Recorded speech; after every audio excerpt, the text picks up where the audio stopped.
คำเตือนการลงทุนมีความเสี่ยงสูงผู้ลงทุนควรศึกษาให้ดีก่อนการลงทุนการซื้อขาย Forex และ CFD มีความผันผวนสูงทาง Dark Trader บ่ได้มีการซักซ้วนการลงทุนแต่อย่างใด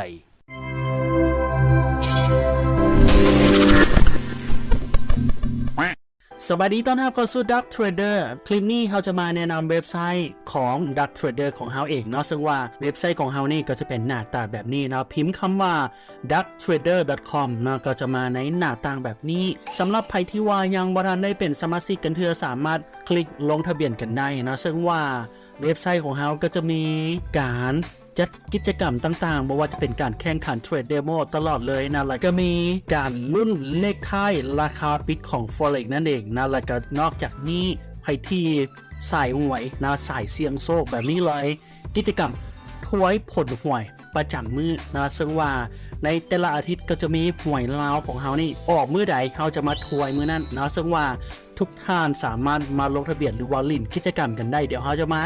แนะนำการลิ้นกิจกรรมกันเนาะว่าเฮ็ดแบบใดกันแน่ก่อนอื่นเลยให้ทุกคนทุกท่านเข้ามาสมาชิกกันก่อนเนาะสำหรับเว็บไซต์ Dark Trader นี่บ่ได้มีอย่างยุ่งยากเลยเนาะคลิกเข้าไปเข้ามาเข้าสู่ระบบและสมาชิกในนี้ให้เฮาใส่ชื่อผู้ใช้เนาะใส่ชื่อผู้ใช้กันไปหลังจากที่ใส่ชื่อผู้ใช้กันไปแล้วเนาะเฮาก็จะมาใส่อีเมลที่ว่าเฮาใส่ปัจจุบันนี้นะใส่อีเมลกันไปเลยรหัสผ่านจะเป็นรหัสผ่าน8ตัวเลขและก็ใส่รหัสผ่านอีกทีนึงหลังจากนั้นเนาะให้เฮาคลิกเข้ามาสมาชิกกันได้เลยถ้าหากใครที่ขึ้นแบบนี้เนาะแสดงว่าให้เฮาใส่ชื่ออีกทีนึงนะก็คือ7ตัวอักษรขึ้นไป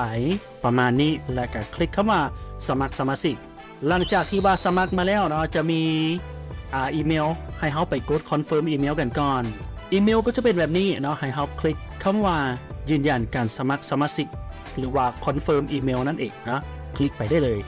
เพียงเท่านี้การสมัครสมาชิกก็สำเร็จเรียบร้อยกันแล้วเดี๋ยวเอาไปตั้งค่ากันก่อนนะสำหรับโปรไฟล์ของเฮาเข้าสู่ระบบหลังจากที่ว่าเข้าสู่ระบบมาแล้วจะมีความคืบหน้าเนาะความคืบหน้าของเฮาก็จะมี20% ในตอนนี้ให้เฮาไปตั้งค่ากันก่อนบ่ว่าจะเป็นพวกโปรไฟล์หรือว่าแก้ไขโปรไฟล์ต่างๆเนาะให้เฮาไปแก้ไขโปรไฟล์กันก่อนคลิกเข้ามาแก้ไขโปรไฟล์ใส่ชื่อแท้นะใส่ชื่อแท้หมายเลขโทรศัพท์ Facebook และใส่ตัวที่อยู่ที่ว่าเกี่ยวข้องเนาะพิมพ์เข้าไปเลยก็ให้ครบถ้วนกันก่อนเนาะบ่ว่าจะเป็น URL Facebook หรือว่าเกี่ยวข้องกับเฮาเนาะเฮามีอย่างอื่นๆแน่พิมพ์เข้าไปเนาะเพื่อให้การสมัครสมาชิกนี้สมบูรณ์เรียบร้อยใส่ URL Facebook ของเขาไปได้เลยสมมติว่า URL TikTok เขาใส่ไปได้เลยเนาะหรือว่าใครที่อยากจะอัปโหลดรูปโปรไฟล์เนาะสามารถเลือกภาพบอนนี้ได้เลยเกี่ยวของกับเฮาเนาะเฮาเฮ็ดอีกอย่างในเฮาเทรด Forex บ่หรือว่าเฮาเฮ็ดแบบใดเนาะหรือว่าใครที่อยากใส่เป็น URL Facebook อีกอย่างต่างๆสามารถใส่กันได้แล้วก็กดเข้ามาบันทึกข้อมูลหลังจากที่ว่าบันทึกมาแล้วนะเฮาก็จะได้โปรไฟล์ของเฮาก็จะมีการเคลื่อนไหวขึ้นไปประมาณ 50% เหมาะนะเฮาสามารถเลือกกันได้เนาะอยู่ในหน้าต่างเว็บไซต์ของ Dark Trader นี่ก็จะมีการถอนเงินกันพร้อมต่างๆเนาะใครที่ว่าลิ้นกิจกรรมกันแล้วได้เงินเนาะเงินก็จะโอนเข้ามาในที่นี้เนาะโอนเข้ามาในที่นี้แล้วเฮาสามารถถอนเงินกันได้เนาะหรือว่าใครที่อยากจะแอดโบรกเกอร์ที่ว่าเขาเทรดอยู่ในตอนนี้ก็สามารถแอดกันได้ใส่เลือกโบรกเกอร์บอกจะเป็น XM นะใส่เลือกเลขหมายบัญชีเทรดของเขา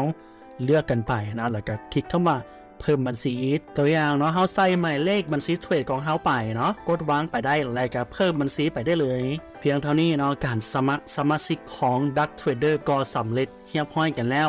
ในส่วนนี้ท่านสามารถเข้าร่วม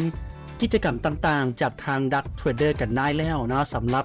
กิจกรรมต่างๆก็จะมีการแข่งขันเทรดเดโมนะสำหรับใครที่ว่าอยากจะมาเทรดเดโมกันสิ่งเงินรางวัลหลายกว่า $1,000 สามารถลงทะเบียนกันได้เนาะและก็นอกจากนี้ก็จะมีการรุ่นเลขท้าย2ตัว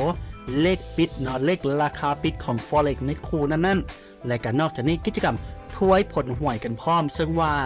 เงินรางวัลก็จะมีตามนี้ซึ่งเราก็จะได้มีการจัดกิจกรรมทุกอาทิตย์กันเลยเนาะสามารถเข้าร่วมกันได้เนาะซึ่งว่าฟรี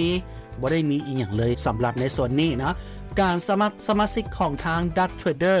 ก็มีเพียงเท่านี้นะสำหรับท่านที่ว่าติดขัดปัญหาอย่างต่างๆ สามารถสอบถามกันได้และที่สำคัญเนาะใครที่ว่าบ่ได้รับอีเมลคอนเฟิร์มอย่าลืมกันแล้วกันนะถ้าว่าบ่ได้รับอีเมลคอนเฟิร์มแล้วเราสามารถไปเบิ่งอยู่ที่จดหมายขยะกันได้ในลักษณะแบบนี้เนาะจดหมายขยะใส่กันได้นะซึ่งว่าในส่วนนี้ก็ถือว่าสำเร็จเรียบร้อยกันแล้วใครที่มีข้อสงสัยหรือว่าติดขัดปัญหาต่างๆสามารถสอบถามกันได้จากทาง Duck Trader หรือว่าคอมเมนต์ลุ่มคลิปนี้เดี๋ยวเราจะมาตอบคำถามกันนะใครที่ว่ามีข้อสงสัยต่างๆแล้วพบกันใหม่ในคลิปต่อไปจากทาง Duck Trader สบายดี